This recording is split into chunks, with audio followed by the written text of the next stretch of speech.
Dr. Jones, it's over. Who are you people? What do you want? Stop! Hell of this show! She's on the roof. Find another way up. Dr. Jones! Dr. Jones, we're not gonna hurt you.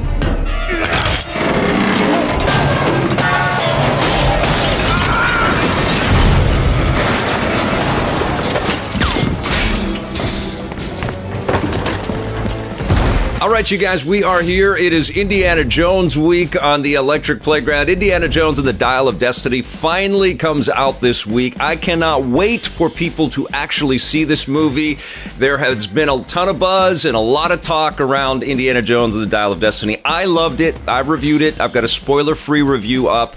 I'm going to see it again this week, and I can't wait to see it again, and I can't wait to do a little bit of a spoiler conversation about the movie and how it fits in context with the other Indiana Jones movies. I will do that later this week after the movie comes out, but for now, I wanted to catch up with the cast. I actually got to sit down with some of the cast members, and I wanted to hear from them about the making of Indiana Jones and the Dial of Destiny. It is a real thrill to be speaking with you all. I love the movie, and you guys were all wonderful in it. The movie also is a real tribute to Harrison, and I wanted to ask specifically about that. I think it'd be fun to get some anecdotes, maybe something that you learned or something, some awesome memory that you have with Harrison Ford. Mads, why don't we start with you? Everything about the film, just meeting him, being part of his universe. I think that you mentioned the tribute. I mean, Jim made sure that we were, as many of us as possible, were there when he wrapped up the last scene. And that was nice. That was something. That was touching. You could just tell Harrison, he wanted to leave the space immediately, but he also wanted to stay there forever. It was very touching to watch. Oh, that's wonderful. Shawnette, do you have a favorite memory or an anecdote with Harrison Ford? I think meeting him for the first time and calling him Mr. Ford, and he, in his, very grumpy way, was like, "Don't call me Mr. Harrison." And so I was like, all right, just to have that kind of camaraderie, and this is a fellow colleague, as though it was really funny. I had grown up with Harrison Ford. The movies that, Witness, The Fugitive, Blade Runner. I was walking behind that door were all of those movies when I was meeting Harrison. So it was a hugely exciting and quite intimidating moment. But like I say, the moment the door opened and I saw Harrison, he did just go, "Hey!" And from then on, I'd say we became firm friends. But I'll leave it open to Harrison to see what he says about that. I feel so, and I hope so. Yes. Boyd, I imagine you in the movie theater watching Raiders of the Lost Ark and the Indiana Jones movies. It must have been surreal to be on an Indiana Jones set. Oh, you're flattering me. I'm not that old.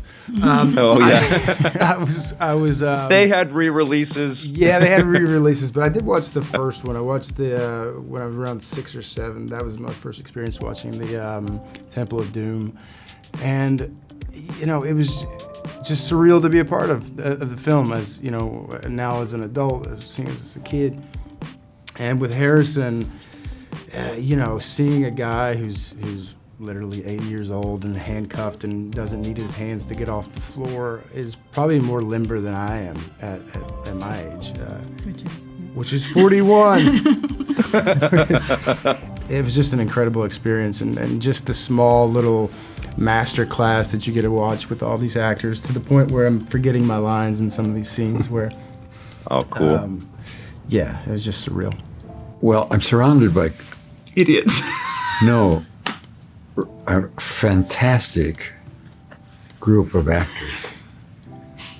Mads Mikkelsen, Phoebe, all of the characters, Ethan. They're all so vivid and exciting. My greatest challenge was to keep up with them, actually. Mads, you've been in Star Wars, James Bond, Marvel, and Indiana Jones. Is there any other mountain to conquer? Is there anything left? Well, funny enough, it was just somebody asking me about my worst fear, and that was zombies. But I really want to be in a zombie film. I always wanted to be in a zombie film. And I wanted to be one of the zombies. They have a tendency to die really early, though, so it's going to be a short one. And Boyd, you've worked with Jim at least one other time in Logan, or have you worked with him more than that? No, we just worked together on Logan, but that experience for sure told me to run to this job. Jim called and said, I don't want to offend you. This is a small part. You might be playing a Nazi, but I knew from the past experience of working with him that he just won't allow anyone to make a bad move on set in a really nurturing, caring way, not like in a tyrant way. And so I knew that this was going to be a huge scale of a film. It was going to take 9 months, but there's no one else that could fill Spielberg's shoes as the way Jim can. Indiana Jones movies, I think, remain popular because they represent to the audiences. First of all, they had a profound impact when they first came out, so they're a part of the childhood of so many people. But the films have been shared generationally. Parents have shared these movies with their kids and on and on. Why? Because they're charming, because they're filled with heart and character as well as action. They're imaginative. They build on the world we know and our history and take us to fantastic places, But more than anything, they're also love letters to classic filmmaking. And I think that has a kind of universal appeal. Boyd, I'll ask you, did Spielberg or George Lucas come to visit the set? Were they a part of, discussion live while you guys were doing the work? I'm sure there was plenty of that pre-production, but I feel like it may have been odd if Steven was kind of, in the background, and it would have made, I don't know, maybe just a bit more pressure or something like that. But I didn't see Steven on set, but I know he was watching dailies and very much in contact with Jim, and just kind of, step back and let us do our thing. Like a lot of people, I was very nervous when I heard that Steven Spielberg wasn't going to direct this Indiana Jones movie. I love Spielberg, obviously, and I love what he's done with Indy over the years, but I was also very excited to hear that James Mangold was going to take the director's chair and see what he was going to put together. In tone and style and where we're trying to make a movie that certainly doesn't run away from what an Indiana Jones adventure should be. A kind of round-the-world adventure, a kind of screwball comedy, meaning gritty action, a nemesis for Indy who represents a threat to him or those he loved, and the mystery of the relic. These are all things that remain consistent across the movies, as well as, of course, Indy's character and many others who we will see again in this picture. But we're also dealing with something quite obvious the moment you see Harrison in the movie, which is just he's 42 years older than the guy who was in Raiders of the Lost Ark.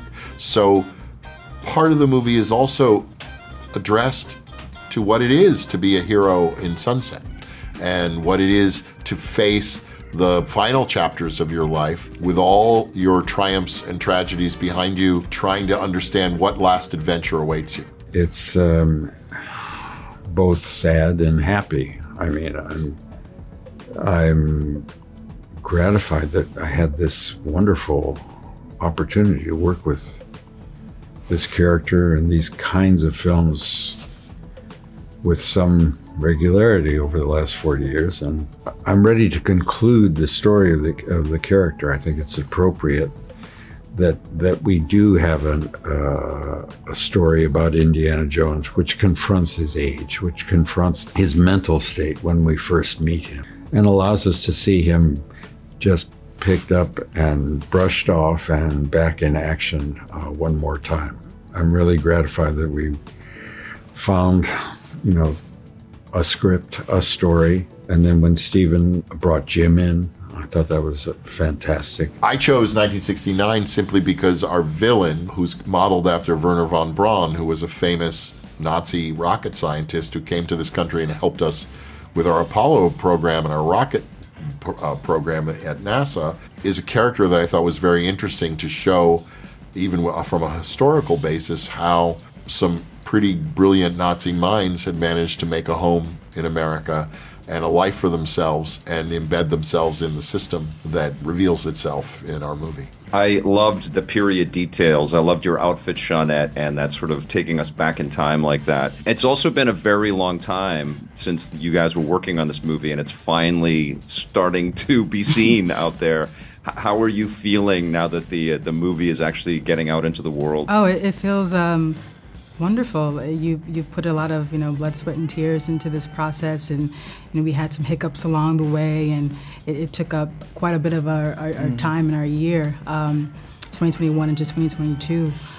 So to see the labor from everyone, from the crew in the UK and everyone who worked in the other countries.